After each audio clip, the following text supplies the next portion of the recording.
L'important, chers amis, quand on a des problèmes, c'est d'essayer de garder son calme. L'affolement, le fait de réfléchir à haute vitesse, de tourner le problème dans tous les sens, profondeur, largeur, longueur, hauteur,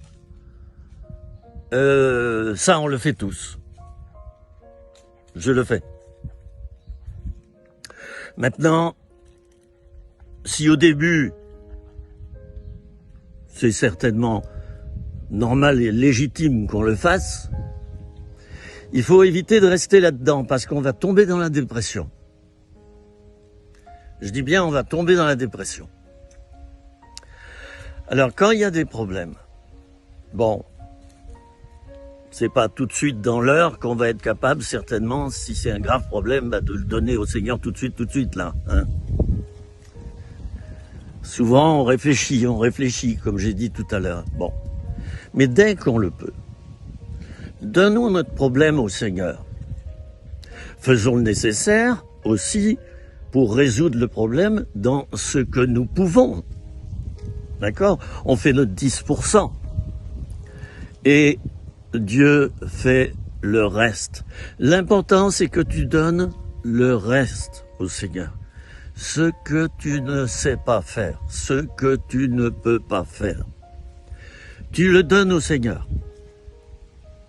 Puis tu te décharges de ce fardeau. Tu t'en décharges, c'est comme une brouette. Allez, tu retournes la brouette, il n'y a plus rien dedans. C'est le Seigneur qui prend le reste.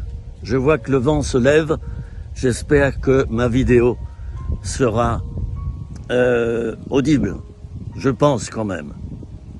C'est le vent des monts du Lyonnais. Vous en avez de la, hein, j'allais dire de la chance. Enfin, c'est une grâce là. Vous êtes dans le vent. Alors, eh bien, ta brouette, mon ami, tu vas la retourner.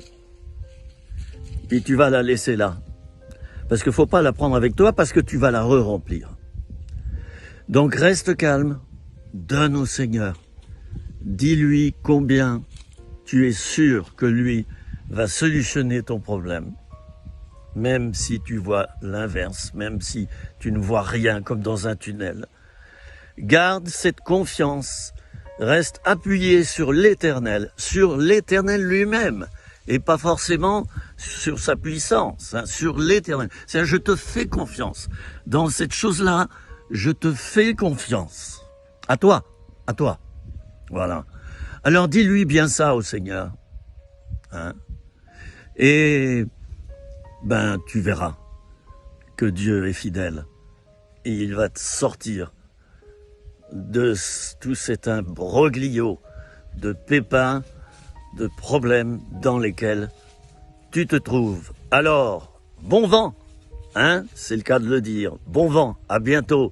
C'était 3 minutes, rien que pour toi.